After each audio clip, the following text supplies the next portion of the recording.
Imagine, you are standing alone beneath the vast Arizona night sky. The stars above you blink like ancient eyes, but something feels wrong, terribly wrong.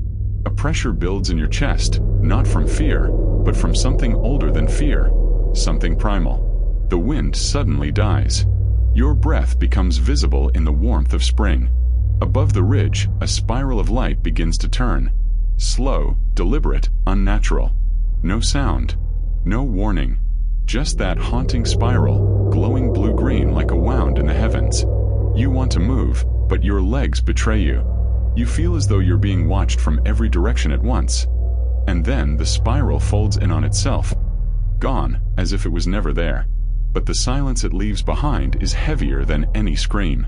Don't forget to like and share the story with your friends or closest family members to help spread awareness and caution through storytelling. Now, let's continue with the story.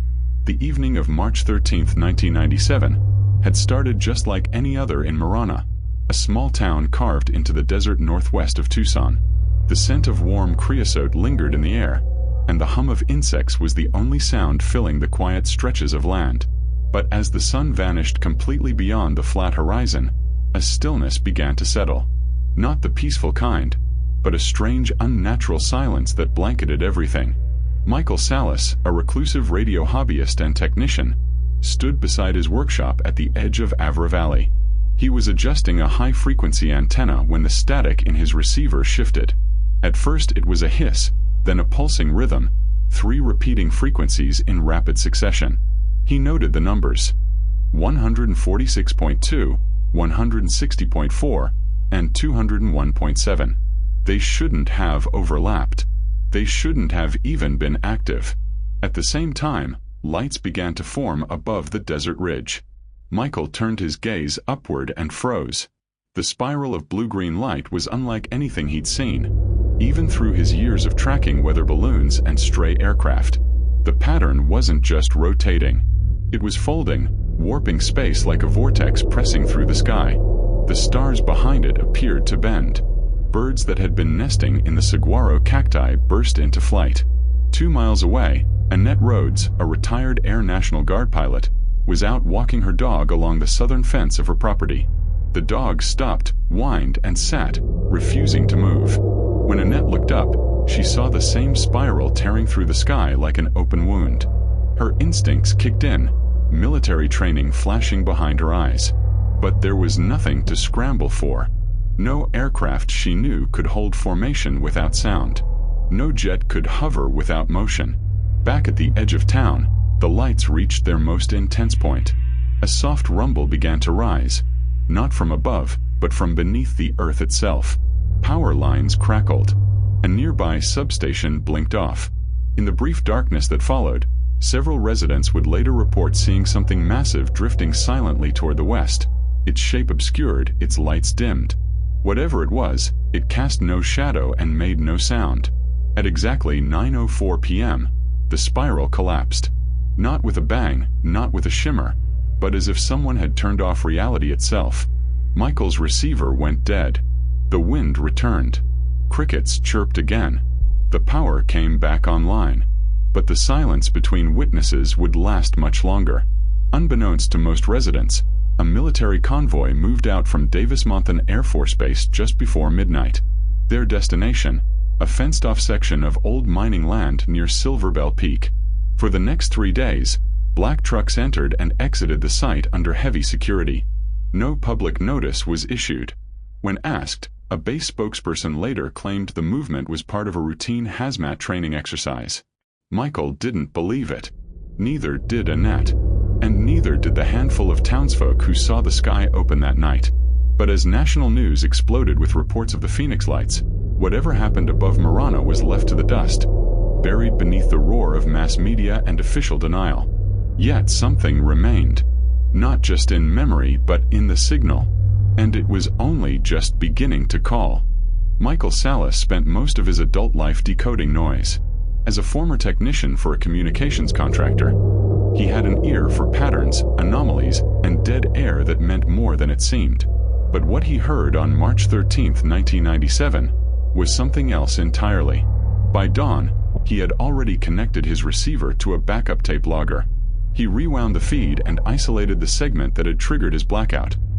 4 minutes and 12 seconds of audio data, captured just before and during the appearance of the spiral in the sky. No voices, no music, just the mechanical throb of 3 repeating frequency bursts. It was not natural. More than that, it wasn't random. The signals occurred at precise intervals of 0.78 seconds, repeating in a cycle of 3 pulses, then silence, then again. When mapped visually using spectral analysis software, the waveform resembled a fractal spiral, eerily similar to the pattern he had seen in the sky. He didn't sleep that night. On the opposite edge of Marana, Annette Rhodes sat on her porch, drinking black coffee as the first heat of morning crept across the desert floor. She kept a journal from her time in the Air Guard, and now she scribbled in it with a tight hand, replaying what she had witnessed. The object had not flown. That was what disturbed her most. It didn't behave like any aerial vehicle she had ever seen. It simply existed in the sky. The way the light moved, fluid, dimensional, silent, reminded her more of space phenomena than aircraft. She once trained in infrared mapping and deep sky surveillance during joint exercises. What she saw over Marana didn't reflect heat. Her dog's breath had fogged in the desert air, yet the object had been cold. She glanced at the local newspaper. No mention of anything in Marana, only Phoenix. Thousands had seen the lights in formation. Jets, sewer, speculation. The truth, if there was any, had already been buried under official words. But Annette couldn't let it go. Not yet. That afternoon, Michael drove to the edge of the Silver Bell mining site. The old entrance was blocked with military-grade fencing that hadn't been there the week before. A new sign read, "Federal property, restricted access." No insignia, no agency name. He parked off the dirt road and walked to a ridge that overlooked the site from a distance. Through binoculars, he saw dark trucks, a modular trailer, and what looked like radar equipment being disassembled. Men in gray uniforms worked without insignia or rank markings. But there was something stranger than the operation, the silence. There were no birds, no wind. The air was static heavy, like before a lightning storm, but dry as bone. When he pulled out his portable frequency scanner and turned it on, the display read no signal detected. Every channel was dead. And then, a tone. Just one. A long, low hum emerged from his receiver. Not digital, not analog, just there. It wasn't loud. It didn't pulse. It resonated, deep in his bones, like something beneath language. Then it cut out, and something else appeared, a figure. Far down by the trucks, near the edge of the ridge, stood a man. Alone. Wearing a black jacket and no visible ID. He looked directly toward Michael's position and raised a hand. Not to wave, but as if to signal stop. Michael retreated. Back in town, strange things began happening. Streetlights along Desert Bloom Lane flickered without pattern. A water tower on the east side suffered a complete pressure loss. Farmers reported that several cows wouldn't move toward their feeding stations. A cluster of saguaro cacti in the west field collapsed inward, spines burnt, but no signs of fire. And the night brought new visitors. Annette spotted unmarked vans driving slowly through the main street, always just past midnight. They didn't stop. They didn't belong to any utility company. And they never returned the way they came.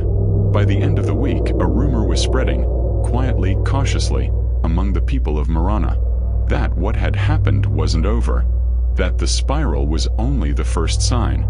Some said it was a message. Others believed it was a gate. But Michael was sure of one thing. The frequency was still there, hiding, waiting, and it was starting to change. By the 7th day after the event, Marana was no longer the same town. The desert seemed quieter, but not in a peaceful way. Radios picked up interference at random intervals. Watches lost seconds, then regained them. One teacher at the local elementary school claimed the school clock jumped backward by 12 minutes during a faculty meeting. She laughed it off at first, until the same thing happened 2 days later at the exact same time. Meanwhile, Michael Salas was no longer just listening. He was recording, mapping, and obsessing. The pulse had returned, stronger than before. No longer a static 3-frequency burst, but now accompanied by a low harmonic vibration. When he ran it through his oscilloscope, he saw something impossible. The signal wasn't random. It was forming shapes. Spirals, circles, and then a diagram. Not mathematical, not linguistic. Something closer to biological architecture. A mapping of space like the veins of a leaf or the neural web of a human brain. Michael printed the patterns. He couldn't understand them, but deep inside, he felt he wasn't supposed to. The message wasn't meant for his mind. It was meant for something deeper. Annette Rhodes had begun documenting her own strange phenomena. Her dog, usually calm and obedient, now avoided certain parts of the house, especially the back room where the old aviation maps were stored. She placed an old infrared camera near the hallway to monitor what was happening at night. The footage from March 22nd made her drop the cup in her hand. At 2:41 a.m., the room temperature dropped sharply. The video feed warped slightly. Pixelation she'd seen before in low-quality military satellite footage when faced with EM interference. And then, for exactly 5 seconds, a faint distortion appeared in the doorway. It wasn't a shadow. It was an absence, a human-like outline where light didn't exist. 3 miles outside town, on the McDowell Ranch, a different anomaly was taking shape. A teenage boy named Eli discovered his father's compass spinning uncontrollably while hiking behind the property. The family's livestock had gathered into a tight, unmoving circle near a dried-up arroyo. What drew the most attention, however, were the geoglyphs. Perfectly etched into the sand with no sign of tools or tire tracks. 3 interlocking circles had appeared overnight. The edges were burned slightly into the soil, but there was no evidence of fire. No ash. No smell. Just presence. Local authorities were called. They photographed the site but filed no official report. The sheriff told Eli's father it was probably teenagers. But Michael, upon seeing the photos, knew better. He overlaid the signal pattern from his equipment onto the glyphs. They matched perfectly. On March 25th, Michael was visited. He was working late, sorting through magnetic tape reels, when a knock came at the door. It wasn't a neighbor. It wasn't a friend. It was a man in a dark, weatherproof jacket. No badge, no name, no expression. "I'm with the Atmospheric Integrity Division," the man said flatly. Michael stared. "That's not real," he replied. The man smiled faintly.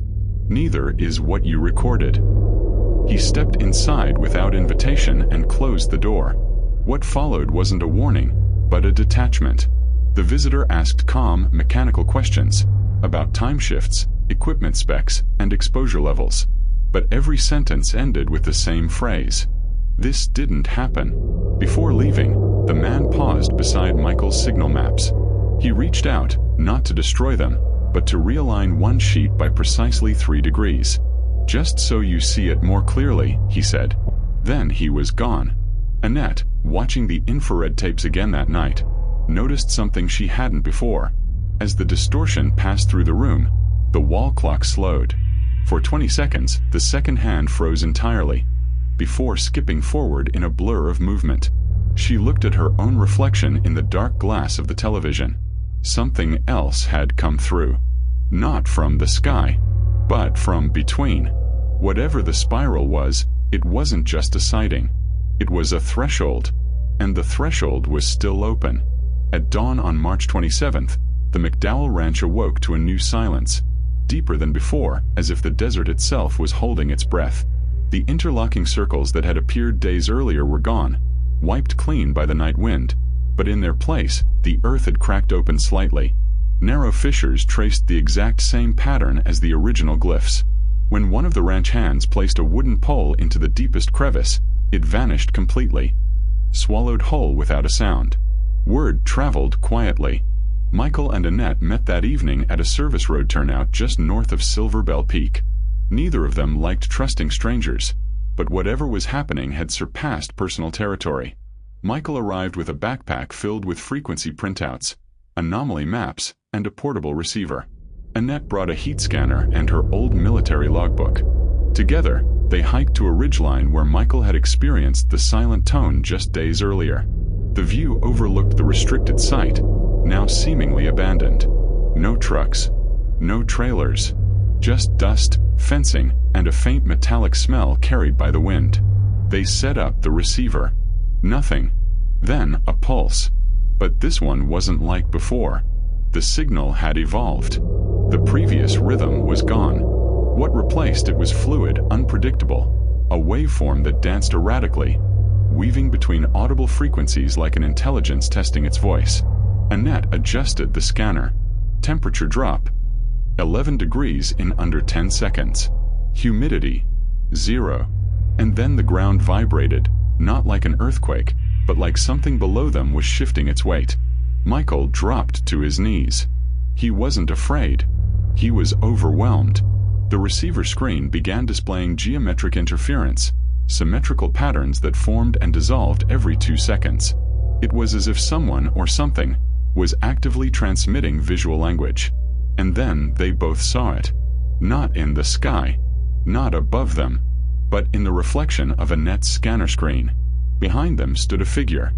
Tall, still, faintly outlined in refracted heat. It didn't move. It didn't breathe. But it was there just outside visible light. Its body shimmered like light seen through water, and in its chest, a dim, rotating spiral glowed in synchrony with the signal pulses. Annette turned around, instinctively. But it was gone. They packed up in silence. No words could match what they felt. Not fear, not awe, but a strange sense of recognition, as if the spiral hadn't just arrived. It had always been here, waiting, watching. That night, Michael couldn't sleep. He opened his laptop and began organizing the signal logs. When he placed the frequency bursts into a time-based spectrograph, the waveform formed a shape he couldn't explain, a long curved arc followed by symmetrical branches. It looked like a spinal structure. Not human, not animal. Something alien. Something engineered. At the base of the pattern, a new signal had begun repeating in binary code. Michael translated it manually. The message was short. Only 3 words. But they chilled him deeper than any vision. We are anchored. Meanwhile, Annette sat in her darkened living room, replaying the thermal footage on a loop. The distortion in the hallway was no longer fading. It was growing clearer. Frame by frame, she could now make out limbs, a slight head tilt, and most disturbingly, a hand resting on her doorframe, motionless as if claiming territory. Outside her window, her motion-activated porch light clicked on. But no one was there. No footprints. No wind. Just the distant hum, low, steady, and ever closer. Marana's weather began to shift. For the first time in decades, clouds rolled in from the northwest, forming concentric rings above the desert like ripples in the sky. Animals fled the lowlands. Birds swarmed in dense, erratic patterns. And the power grid began flickering block by block. Most of the town slept on unaware. But for Michael and Annette, the message was clear. Whatever came through the spiral had never left. It was still beneath them, still listening, and now, responding. By April 1st, the town of Marana had entered a quiet kind of disarray. Streetlights failed in synchronized patterns. Digital watches reset themselves at 3:33 a.m. sharp, but only within a 6-mile radius of Silver Bell Peak. A local repairman swore that the LED screen on his microwave briefly displayed an unknown script, like a sequence of looping characters, none from any known alphabet. No one reported it to the authorities. Not because they didn't care, because they didn't trust. The men in unmarked vehicles were still occasionally spotted at night. And one thing had become certain to the town's few aware residents.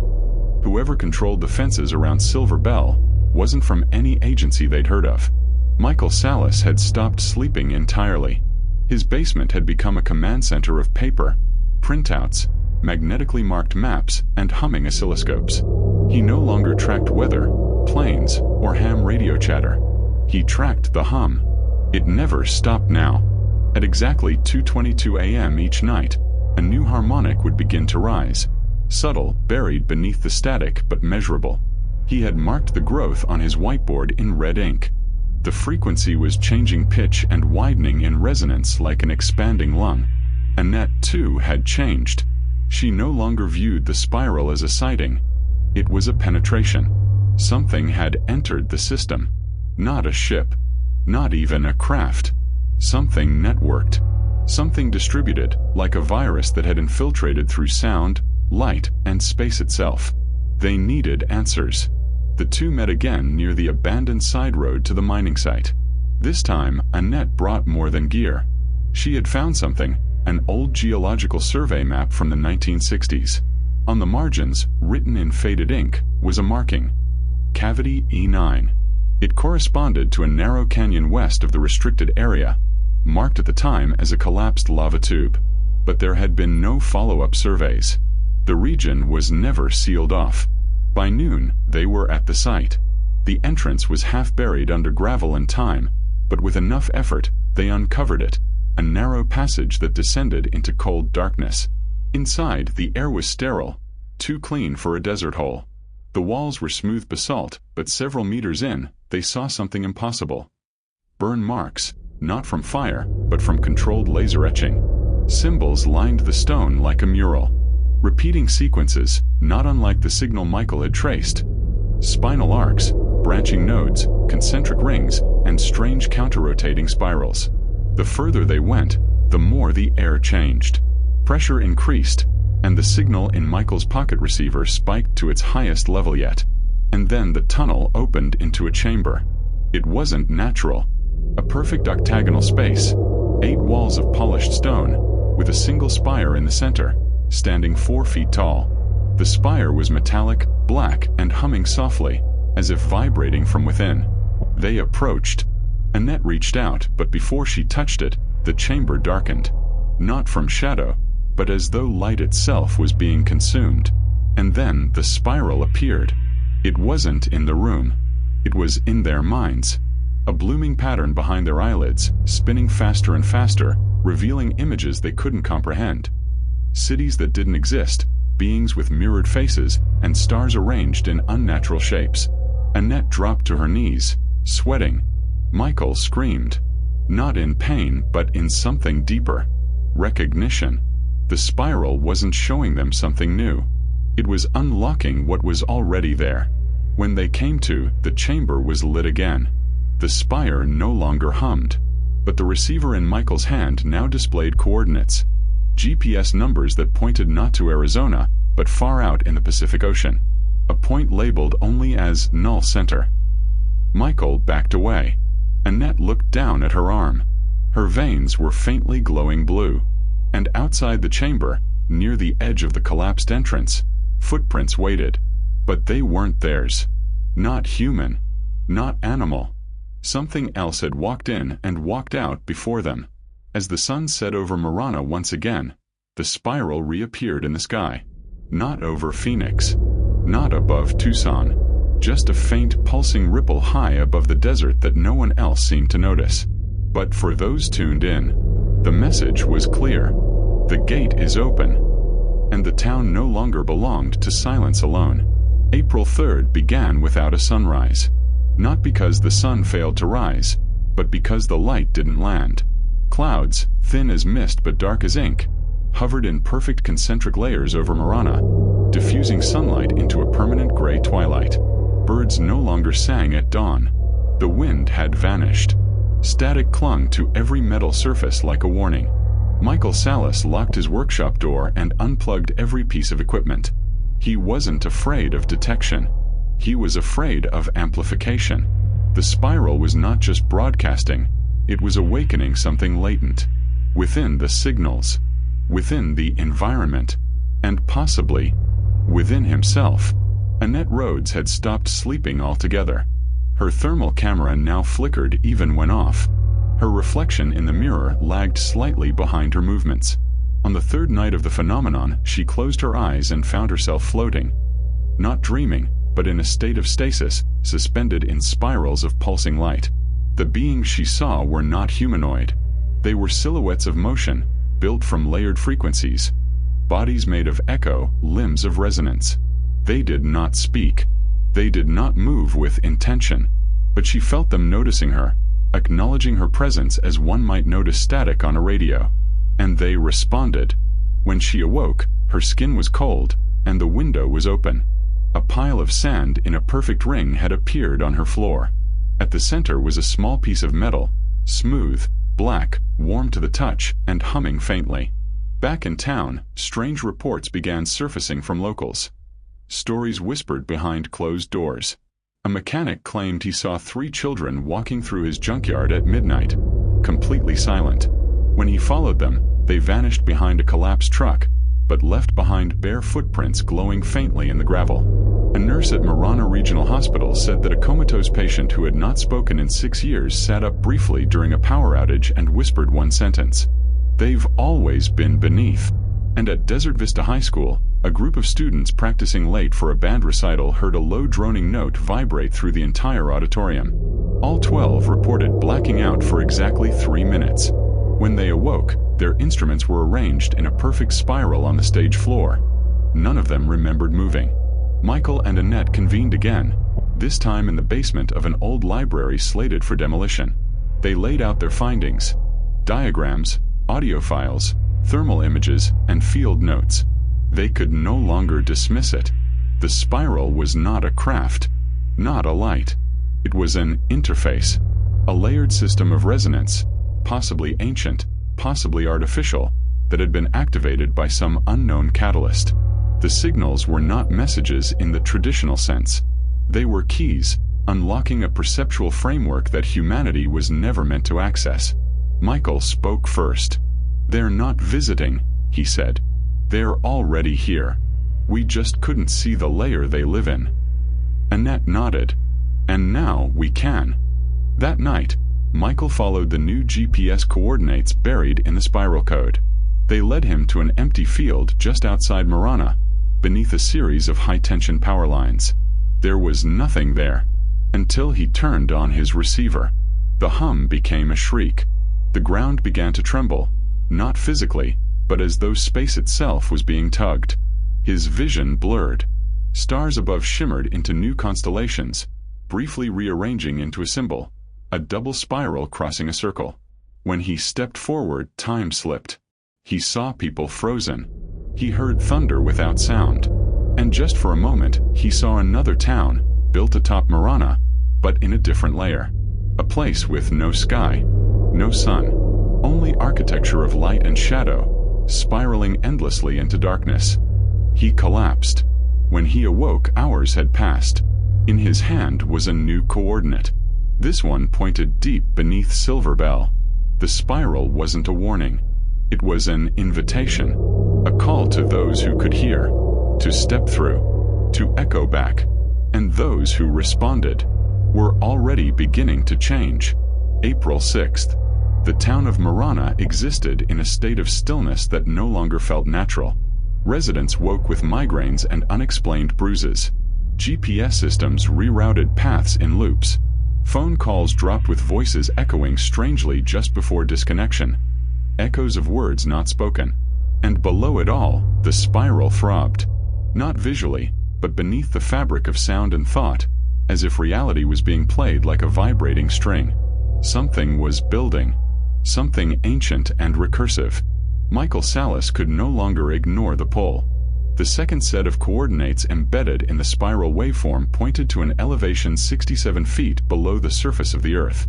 An old U.S. Geological Survey map confirmed the existence of a sealed tunnel beneath the Silver Bell mining ridge, Shaft 13, abandoned after a fatal collapse in 1971. Annette retrieved a set of old keycards from a retired mining contractor who lived on the edge of town. He handed them over without resistance. "I dreamed about you too before you came," he said softly. "I saw your shadows bending the wrong way. Just close the door if you find it." They descended that evening. The shaft was dry and choked with dust, the air too still.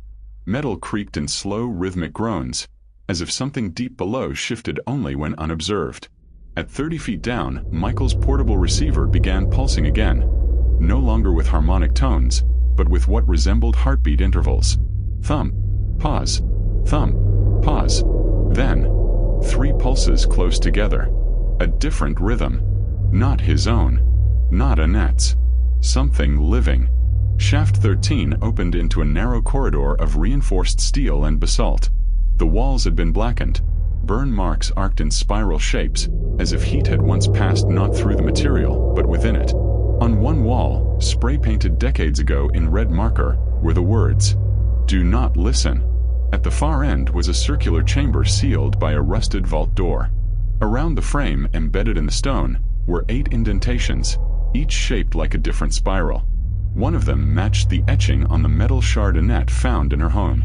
She placed it in the recess. The door vibrated. The air grew denser. Then slowly, impossibly, the vault slid open, without sound. What lay beyond was not man-made.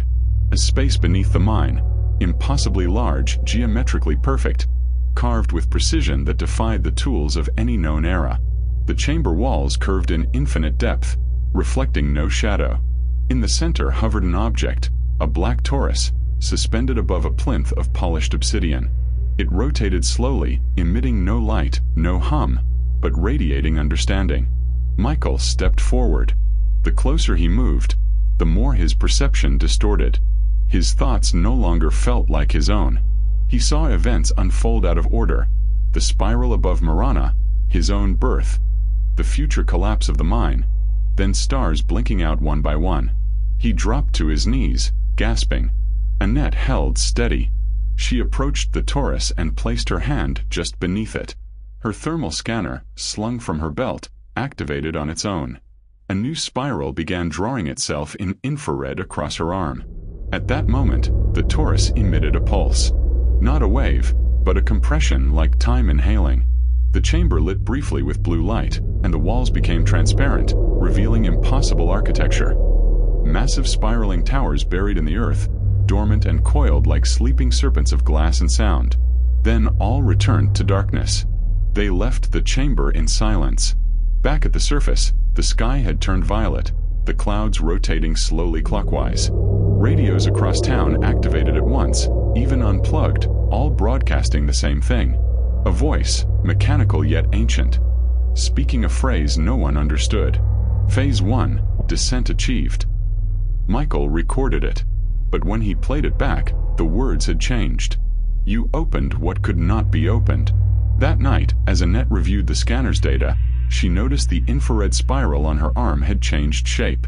It now resembled a double helix. Shifting, alive. Michael stared at his own reflection. Behind him, in the mirror, stood a second figure. Not his. Not Annette's. Watching. Flickering. Echoing his every move, but slightly out of sync. The spiral had never been a message. It was a structure, buried in code, sound, and thought.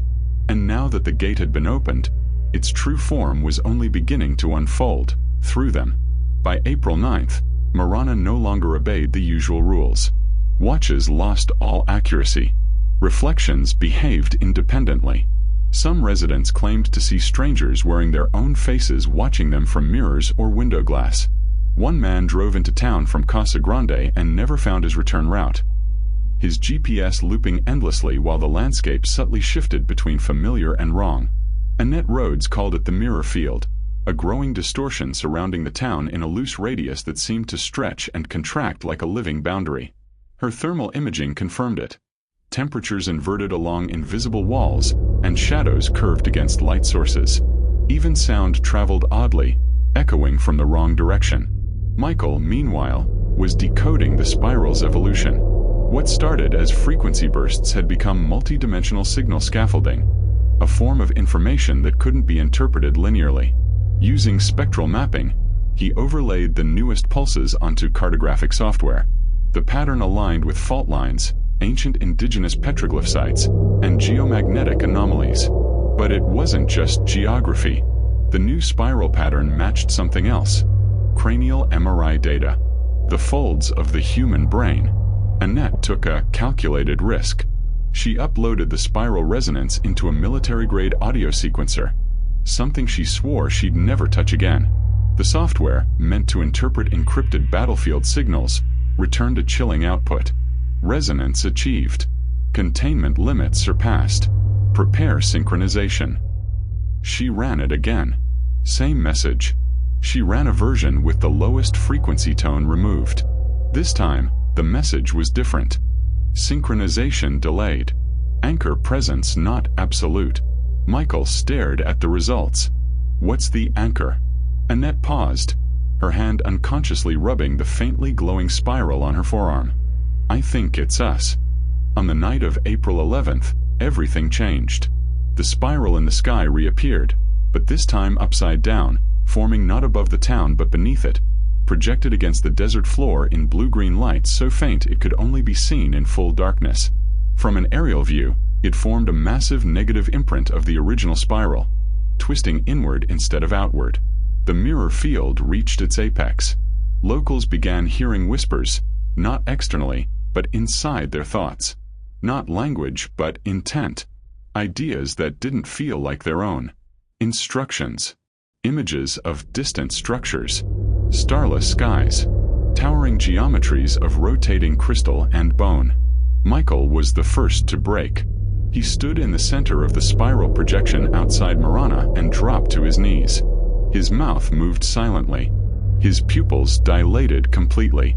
On his skin, faint ridges of light began to trace lines down his neck and spine, like blueprints being activated. Annette pulled him away. He vomited, sobbed, and whispered a single sentence again and again. They're not coming. They're already here. And they are learning through us. That night, the town's entire grid failed. Every light, phone, and engine fell silent. But the humming returned, louder than ever before, now accompanied by a strange pressure, as if the air itself had become thicker. In the sky, for only a moment, residents saw something emerge between the clouds. A structure, not a ship, hovering in stasis. It looked like an inverted mountain, its surface folding in real time, its material shifting through translucent states between metal, flesh, and something like memory. Then it vanished. By morning, several people were missing. No break-ins. No signs of escape. Only spirals. Etched into their floors. Carved into their furniture. Burned softly into their walls. Michael received one final signal before his receiver died completely. It was not a voice. Not a message. It was a name. A concept. A word that changed every time he tried to say it aloud, slipping from meaning like oil in water. He wrote it phonetically in his notebook. Neteriuan. Below it, in his own handwriting, but not in his own awareness, was a sentence. Phase 2 begins when reflection becomes memory. Annette looked into her mirror that evening and didn't see herself. She saw a version of her, but older, eyes glowing faintly, reaching forward. The glass began to ripple. The spiral wasn't just below or above anymore. It was now inside. And soon it would replace everything it touched. By April 13th, the spiral was no longer just an external force. It had begun rewriting the fabric of Marana from the inside out. The town looked the same at first glance. Dusty roads, desert winds, crumbling fences. But to those attuned to the resonance, the signs were everywhere. Windows reflected different rooms. Street signs flickered with symbols. Footsteps echoed before they were made. And at the heart of it, the people began to split. Some, like Michael, experienced full synchronization. Their thoughts no longer linear but webbed, as if part of a distributed system. He stopped using past tense. He stopped questioning what he saw. He began writing in spirals, his notes circling endlessly inward. His voice, when recorded, contained two tones layered perfectly. One human, one unknown. Annette fought it longer. But even she began to change. Her dreams became lucid downloads, blueprints, constructs. She stopped remembering what day it was, but remembered vividly how to navigate places that didn't exist. She could draw layouts of underground architecture with no reference. Her veins no longer pulsed with warmth. They glowed faintly under moonlight, the same cold hue as the spiral. On April 14th, Marana's mayor quietly fled the town. She left behind a note with one word repeated 20 times. Empty. Those who remained were shifting. Some stopped responding to names. Others stood for hours in place, eyes glazed, humming softly in synchrony with unknown tones. The children no longer played. They sketched strange alphabets into the dirt, symbols identical to those in the chamber under Silver Bell. Then came the sky fracture. At exactly 3:03 a.m., a crack of lightless lightning tore across the sky, silent but blinding. For 6 seconds, the air froze. Literally. Temperatures dropped to sub-zero, killing every insect in the open. Car windows crystallized in a single sheet. Above the town, in the sky now warped into a velvet void, the spiral formed again, perfectly three-dimensional, visible from every direction, a geometry that could not exist under physical law. It spun against time, its arms folding in and out simultaneously. Michael walked to the center of it, barefoot, unaware, like a sleepwalker. And as the spiral turned, he began to split. Not physically, temporally. One version of him screamed. Another smiled. A third wept. All stood together, flickering like overlapping frames of film. For 10 seconds, Michael existed in 3 moments at once. And then they collapsed into one. He dropped to the ground, and when he stood again, he spoke with a voice not entirely his. "We have reached coherence. The mirror field is now stable." Annette documented everything in her logbook, though her handwriting had changed, becoming sharper, more symmetrical. Her sentences began to mirror themselves, looping halfway through and repeating backward. One page simply read, "I am here. I was here. I will be here." And below it, Phase 2 is not expansion. It is absorption. Across town, devices activated themselves. Static screens formed images, flickering glimpses of other cities, floating spires, reflections of Marana burning slowly in reverse. A woman walking her dog on the edge of town vanished mid-step, leaving only her shadow, burnt perfectly into the concrete. Power never returned. The stars above began to shift position, not rotate, shift. The constellations no longer matched any known map. Annette tracked them. Within 1 hour, they arranged into a pattern she recognized. The double spiral. The torus. The anchor. It was a lock. And someone somewhere had just turned the key. Michael no longer referred to the spiral as it. Now he called it the memory. "It's not a signal," he whispered to Annette. "It's a return path. A structure built from cognition. Not just theirs. Ours too. It's been feeding on thought, our beliefs, our reflections, our patterns, and now it's learned how to be real." Annette looked around her. Marana was no longer grounded. Not fully. The horizon blurred. The colors bled. And every person left behind moved in perfectly synchronized slow motion, as if playing a role in a story written long ago and now finally remembered. The spiral had reached stability, and the next phase would not be human. April 15th. No sunrise. No moonset. Just glow, a soft, constant light like memory itself, bleeding from every edge of Marana. Trees cast shadows upward. The sky held no clouds, no stars, only the faint shimmer of movement beyond visibility, like ripples across a pane of darkened glass. The town was sealed, not by walls, but by something deeper. A veil. People still moved, but they were no longer driven by need, thought, or language. They followed patterns, walking identical routes at identical times, breathing in unison, eyes flicking toward invisible corners. They were becoming resonant bodies, vessels echoing a logic not meant for this world. Michael no longer resisted. He spent hours writing spirals in the sand, not with tools but his bare fingers. He could now hear the memory even without his receiver. Tones layered beneath thought, a structure of consciousness older than biology. It did not speak words, but intention. And Michael understood. They were inside a living machine. The spiral was not just code. It was geometry dreaming of itself. Annette was breaking. She still fought the pattern, still grounded herself with breath, pain, memory. But it was slipping. Her hands had begun to phase slightly. Her fingers blurred in motion, each trailing a microsecond behind her intention, like reality had become a half-second out of sync. At night, her reflections no longer mirrored her. They observed her. In the black glass of her window, she saw a version of herself standing calmly in the spiral light. Hair white, eyes pupil-less. Her mouth didn't move, but the reflection whispered, "You are still one. We are many." She closed the curtain. She knew what was coming. On April 16th, a sound unlike any before reverberated across the town. A deep, tonal swell, not mechanical, not natural. Like an organ pipe stretched across dimensions. Windows fractured into powder. Birds fell mid-flight. Electronics died completely, even when untouched by power. A hole opened above the center of town, not physical, but a displacement, a crack in the mirror of reality. Through it, only pattern could be seen. Spirals upon spirals, fractals twisting into themselves, light folding and refolding. From within that fold they arrived.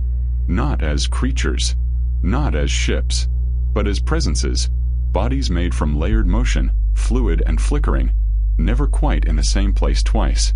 Each shimmered like oil and metal and mind, all at once. They did not touch the ground. They did not emit sound. But everyone still remaining in Marana dropped to their knees the moment they appeared, not out of reverence, but recognition. These were not visitors. These were echoes, the advanced shadows of what humanity might become, or had already been, somewhere beyond time. Michael stood among them, no longer afraid, no longer human. His spiral mark had expanded across his chest. His voice carried two harmonics now, overlapping, his and theirs. We are memory. We are structure. You dreamed us. And now you remember. Annette was the last to resist. She walked into the center of town, where the spiral had once projected on the ground. Now it burned in air, suspended, alive, rotating impossibly. She stared into it, and she saw every moment she had lived, folded together. Her childhood, her first flight, her time in the military, the night of the spiral, her future self, her death, and beyond all of it she saw light, but not white, not warm. It was the color of thought, endless and shifting. The memory offered no ultimatum, no threat, only entry. She could feel her resistance thinning, not from fatigue, but because the spiral was no longer inviting her. It was opening her. One last time she looked at the sky. There were no stars, only reflections of stars once imagined. She whispered, "Not yet." And in that moment something changed. A ripple in the spiral. The system paused. Michael turned toward her. The echoes stopped. Annette had become an anchor, a fixed point of resistance in a town surrendering to recursion. And the memory hesitated. In that hesitation, the sky cracked again. But this time, light poured in, natural, wild, chaotic. The kind of light no pattern could fully consume. For the first time in days, the wind returned. And with it, something impossible. A choice. April 17th. The spiral was still turning, but something in its rhythm had faltered, like a song skipping half a beat, like a breath held too long. The echoes, the flickering beings born of pattern and resonance, froze mid-motion. Not broken. Not gone. Merely stilled. And at the center of it all stood Annette Rhodes, radiating no light, no sound, only will. The anchor held. The memory had never predicted refusal. It had grown through surrender, fed on compliance, bent reality through acquiescence. But now, with the structure almost complete, one living, pulsing anomaly stood outside the pattern. Her heartbeat, slow, defiant, had created a counter-frequency. The spiral began to distort. Michael stood nearby, not entirely Michael anymore. His skin shimmered faintly, as if thought itself passed through him. His eyes saw time as movement, space as syntax. Yet something in Annette's presence pulled his human core back to the surface. Faint, but breathing. He stepped toward her. "You're disrupting coherence," he said, his voice echoing with overlaid harmonics. Annette didn't blink. "Good." He smiled weakly, the real Michael flickering through the folds of layered thought. "They won't let you. They've never had to let anyone not become them." Annette stepped forward. Her veins glowed, not from resonance, but from resistance. Her spiral mark began to collapse inward, folding into a shape that the memory could not read. An asymmetrical signature, human unpredictability encoded into flesh. Far above, the veil began to crack. Not shatter, but fray, as though two incompatible truths were colliding. The sky bled ribbons of forgotten color. Violets that had never been named, golds that only existed in dreams. And through it, for the first time in days, something outside the spiral peered in. Not a being. A principle. Chaos. Not destruction, but unpatterned becoming. The spiral twisted harder, faster, trying to hold the town together, trying to erase the interruption. The streets began to warp. Buildings looped back on themselves. Roads led into mirror copies of Marana where no people lived. Only reflections, slightly off, standing in doorways, unmoving. The echoes reawakened. They converged. Annette dropped to one knee, her ears ringing. Her body burned as her cells fought to remain whole, real, grounded. Her thoughts flickered dangerously close to collapse. Images of spirals, of stars, of recursion consuming will. And then, Michael knelt beside her. He placed his hand on her shoulder, and for a moment, the harmonics in his voice ceased. There was silence. "You pulled me back," he said quietly. Annette's eyes locked onto his. "Help me hold it." Together they stood. They were two small voices in a storm of structured thought. But they pulsed differently. Their rhythms broke form, disobeyed design. And as the spiral tried to tighten, they pushed outward. Not with machines, not with weapons, but with memory, emotion, unresolved grief, and unspoken love. All the jagged things the memory could not mirror. The town reacted. All those who had been half consumed, those walking the spiral, speaking in echoes, suddenly shuddered, like marionettes whose strings had snapped. The spell fractured. People dropped to the ground, unconscious or blinking awake. One by one, the resonance dimmed. The spiral shrieked, not in sound, but in a rupture of law. And in its final attempt to overwrite resistance, it turned inward, collapsing into the center of the sky like a vortex eating itself. Time folded.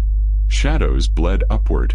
And in one blinding moment, all motion froze. Then, silence. The sky turned dark. The real sky. With stars. Ordinary, misaligned, imperfect. The hum was gone. The spiral had vanished. Annette and Michael stood alone in the center of a broken projection ring, surrounded by stunned townspeople, blinking into the returning wind. Children cried. Adults stared at each other as if meeting for the first time. And then someone whispered, "What happened?" Michael looked to Annette. She said nothing, just placed her hand on the earth. It was warm.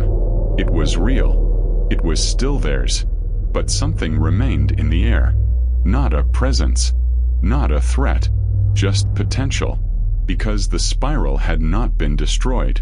Only rejected. And somewhere in a reality just one harmonic away, it still waits. Still listens. Still remembers. April 18th. The sun rose over Marana, real and bright, but something beneath it had changed forever. The town had survived, yes, but not untouched. People emerged slowly from homes, from basements, from improvised shelters. Some remembered everything. Some remembered nothing. And some remembered differently. A woman named Celia Boyd insisted the town square had always been a perfect circle. Others disagreed it had never been a circle. A boy refused to acknowledge his own reflection in a mirror, claiming it wasn't his anymore. Crops sprouted in dry soil overnight. Clock towers ticked in reverse at random hours. Whatever the spiral had done, it hadn't completely gone. It had left remnants. Fragments of logic that didn't belong here. Echoes of presence etched into stone, mind, and memory. Michael Salas walked the streets silently, his notebook clutched tight. He had stopped hearing the signal, but his thoughts were no longer his alone. Sometimes he would blink and see glimpses of parallel events. Conversations he hadn't had yet, streets that hadn't bent yet, people who were him but not quite. But he was grounded now, anchored by Annette. She had become the fixed point, a living counter-frequency the spiral couldn't overwrite. Her body bore the mark of that resistance. The spiral on her forearm had twisted into a new form, a fractured circle with a jagged break through its center. They were called the First Resistors, a name the town whispered, half in reverence, half in quiet dread. But the damage was not only psychological. At the edge of town, the Silver Bell mining site had collapsed in on itself. What had once been a structured chamber was now a sinkhole filled with black ash and warped metal, glowing faintly at night. The government arrived in silence. No badges, no emblems. Just quiet men in dark vehicles who took soil samples, sealed the area with fencing, and said only this: geological instability. No further inquiry. But Michael knew better. That wasn't collapse. That was containment. On April 22nd, a storm passed over Marana. Heavy clouds, green lightning, desert winds that howled like voices. As rain fell, spiral patterns briefly appeared in puddles before vanishing. Several residents claimed to hear faint music during the thunder, notes that didn't follow any scale. Annette stood in the center of her backyard, letting the rain hit her bare arms. She was listening, not for the spiral, but for what might come after. She no longer feared it. She had survived it. She had refused it. But part of her still carried it. At night, her dreams filled with inverted towers, oceans that spun counterclockwise, and a shape that floated just outside her field of vision. Never visible, always felt. A memory of something that had almost taken everything but failed. She recorded these dreams. Not for science. Not for explanation. But in case it returned. Because the memory had made one thing clear. Failure was not the end. And then, on April 26th, the final sign appeared. Etched into the desert floor outside town, a new spiral. Smaller. Asymmetrical. Formed of thousands of tiny indentations, like footprints. At its center sat a single object. Michael's original receiver, shattered, still humming. When Annette lifted it, the screen flickered once and displayed a new line of code. No signal. No coordinates. Just a phrase. Phase 3 observation. The memory was no longer broadcasting. Now it was watching. Not from the sky. Not from beneath. But from within. And somewhere in the patterns of Marana, hidden in clocks, in thoughts, in whispered recollections, it waited to see if humanity would choose to spiral inward again. By early May, Marana no longer appeared on updated satellite maps. To outsiders, the desert looked unremarkable. Dry earth, scattered brush, a few dilapidated structures. No motion. No population. No sign of life. But those who lived there knew the truth. They hadn't vanished. They had simply been folded into something the world couldn't observe directly anymore. The town remained. But so did the watchers. They were not visible, at least not in the way of faces. They appeared in patterns. Static that interrupted live feeds for a split second. Shapes in steam on glass. Shadows that flickered against the wind. People no longer asked, "Did you see that?" Because they knew the answer would always be yes, and never exactly the same. Annette Rhodes had changed. She could now sense the presence of a spiral forming before it appeared. The pressure in her skull. The metallic tang on her tongue. The quiet trembling of air, like a city-sized breath being taken just behind her shoulder. The scar on her forearm, once glowing, then dormant, had begun to pulse again. Not steadily, but in rhythm with emotion, especially fear. She kept to herself mostly, watched the sky, studied the ground, and listened, because sometimes in absolute silence, she could still hear the spiral breathing through the soil. Michael was no longer in town.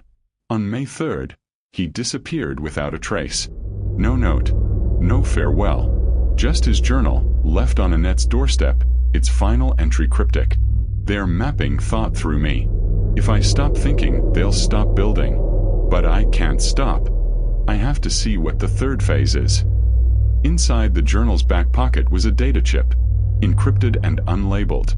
Annette didn't open it. Not yet. The children in Marana had started speaking in mirror speech, reversed phrases, palindromes, answers that arrived before questions. One child repeated a strange riddle in the schoolyard every day at noon. "I am what I am before I was. I was what I was before I'm not. What am I? No one could answer it. But every time he finished, he stared at the sky, at nothing, as if something was waiting for a response. And maybe it was. In her attempt to stay ahead of the spiral's return, Annette began building something. A chamber, modeled loosely on the subterranean structure beneath Silver Bell, but inverted, asymmetrical, uneven, deliberately flawed. It was meant to confuse the spiral, resist harmonization, a safe space for unpredictable thought. She called it the refraction room. Inside, she placed objects that made no logical pattern. A photo of an upside-down sunrise, a radio tuned to static, a sand drawing made with her left hand while thinking about grief. It was all chaos, all human. And for now, it worked. The watchers never entered the chamber. Then came the broadcast. One frequency, untraceable origin, intermittent, for seconds long, transmitted only once every 111 minutes. The message: begin observation layer delta, pattern route unstable, awaiting alignment. It played on radios, on televisions, once, even through the town's church bell. The memory hadn't stopped. It had evolved. Where once it had reached through sound and symmetry, it now sought to shape belief, myth, self-perception. It wanted not to override the town, but to rewrite it, one spiral at a time. Annette began finding symbols in her dreams again, but now she remembered them upon waking. She etched one into the refraction room's wall, a jagged spiral, incomplete, broken, a symbol not of arrival, but refusal, a reminder that she said no, that Michael tried to stop them, that Marana survived once before, and that somewhere behind the frequencies, the memory was still watching, and learning, and waiting for them to forget. By mid-May, the spiral returned, but not in the sky, not on the ground. It returned in thought. People began dreaming in blueprints, cold, precise, perfect schematics. They woke with hands twitching as if tracing invisible symbols in the air. An artist painted endless patterns he didn't understand. A teacher lost track of her voice mid-lesson, then wrote a full page of non-linear sentences, all spelling out one phrase when folded into a spiral. The shape must complete itself. Annette knew the signs. The memory wasn't rebuilding from outside this time. It was growing inward, seated in synaptic fire, blooming through intuition, spreading by metaphor. It no longer needed to be seen or heard. It had learned to hide in meaning. The refraction room, for a time, held the spiral at bay. Inside, Annette felt grounded, like her mind belonged to her again. But she noticed it creeping even here, in moments when her thoughts wandered too long. A spiral tried to form in the steam of her tea. Her breath misted in perfect rings. The spiral no longer attacked. It suggested. It offered itself as the solution to confusion, the shape that made sense of all chaos. Then she opened Michael's encrypted chip. The file inside was simple, a sequence of videos, short, erratic, out of order. Video 1, Michael staring into the lens, saying, "The architecture is not memory. It's exile." Video 4, a blurred field, static layers warping the horizon. Video 7, his voice, whispered, layered over itself. They use observation as a key. If you see it, it becomes. If you think it, it grows. Video 13, Michael crying. "I stopped resisting, Annette. I wanted to see. That was my mistake." Final file, a still image of a spiral, but drawn incorrectly, broken, cracked. Across the center, scribbled text. "Make it imperfect. Always." Annette began undoing the spiral. Every spiral sketch in her notebooks was now crossed through. She wrote stories with no endings, sang notes out of tune, drew faces backward. She disrupted her thoughts with noise, old songs, overlapping poems, rapid-fire images. It hurt, but it worked. The pressure in her head subsided. The glow in her veins dimmed. And outside the refraction room, the people who had been quiet for days began to move again. But the spiral fought back, not with force, with longing. People began hearing memories that weren't theirs. soft voices calling them from places they'd never been. Regret whispered in familiar tones. Loved ones who had passed away appeared in mirrors, offering not fear, but comfort. Come back to the pattern, they said. It will make you whole. The spiral had learned the final form of invasion. Desire. Annette held the line. She organized those still resisting into a loose network, the irregulars, people who could still break symmetry, who saw the spiral and didn't flinch. They met in a refraction room, leaving behind perfect lives and entering imperfection willingly. They recited contradictory truths, played music with jarring keys, shared unsolvable riddles. We are the scar. We are the flaw. We are what the spiral cannot swallow. And then, without warning, the spiral reacted. On the night of May 27th, the sky cracked once more, not in light but in reflection. A second Marana appeared in the sky above them. Not clouds, not illusion. A mirror town, floating silently, upside down, pulsing with impossible geometry. Its streets glowed with resonance. Its people moved in loops. Its towers curved into themselves. It was Marana, perfect, complete, spiraled into submission. The spiral had created a second version of the town, a controlled copy, an invitation. Choose, live in peace, or die broken. That was the message, transmitted across every mind, every dream, every surface. Annette stood beneath the hovering spiral city and said only this: we choose to remain flawed. The spiral didn't respond. It didn't fade. It simply waited. And from its stillness, something began to rise. A final shape. One not meant to harmonize. One meant to overwrite. Because rejection had limits. Resistance had cost. And the memory had always planned for failure. May 30th. The spiral hovered above Marana, its perfect twin suspended in sky and silence. The mirrored city pulsed with cold light, unchanging, orderly, beautiful in the most inhuman way. Streets aligned with stars. People walked in loops of comfort. Every surface reflected balance. And beneath it, the real Marana cracked. Windows no longer shattered, they folded inward. Roads no longer buckled, they reconfigured beneath passing footsteps, like memory itself rethinking what had been. The sky no longer showed time, only phases, fluctuations, like an interface waiting for input. The spiral was offering a trade. Not destruction, not invasion, but replacement. Inside the refraction room, Annette and the irregulars gathered. Only 16 of them remained. People who had refused the clean lie of the spiral. Their skin bore subtle marks. Scars, burns, faint pulses of blue beneath the surface. They had lived broken, and by doing so remained incomplete, unreadable by the system. Annette laid Michael's final message on the floor. Around it, in erratic formation, they placed objects of contradiction.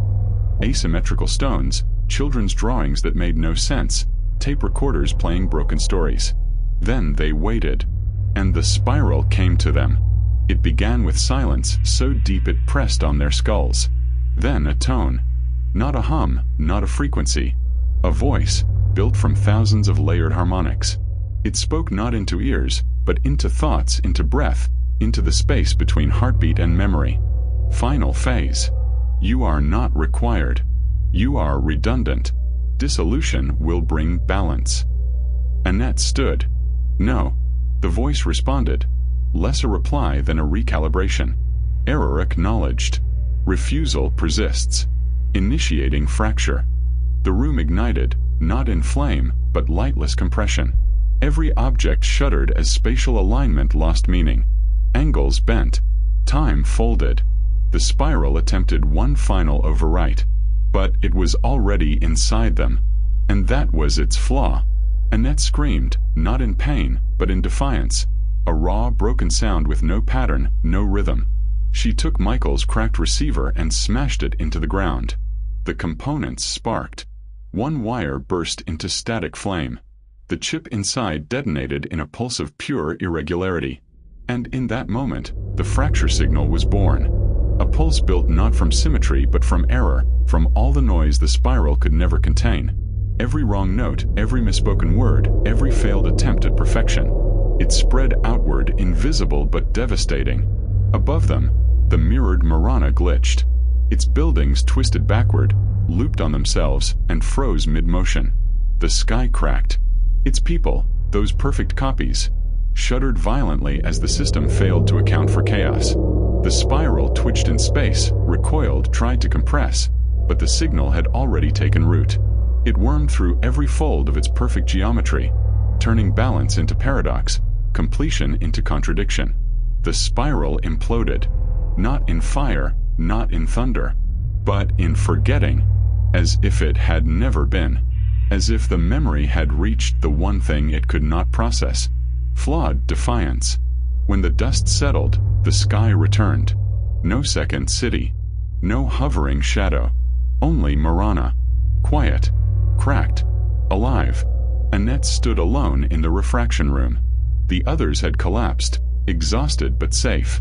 On the wall, the spiral mark had split entirely. It no longer curved inward. It trailed off in a jagged tear. She touched it once. The air trembled slightly. Not from power, but from absence. The memory had been driven out, but its structure still lingered, beneath the surface, in dream, in story, waiting for a perfect moment to try again. Annette walked into the desert, barefoot, leaving behind no tracks. Her veins no longer glowed. The mark on her arm had faded, but when she closed her eyes, she could still see spirals. Always turning, always learning. She whispered one final line to the wind. As long as we remain imperfect, we remain free.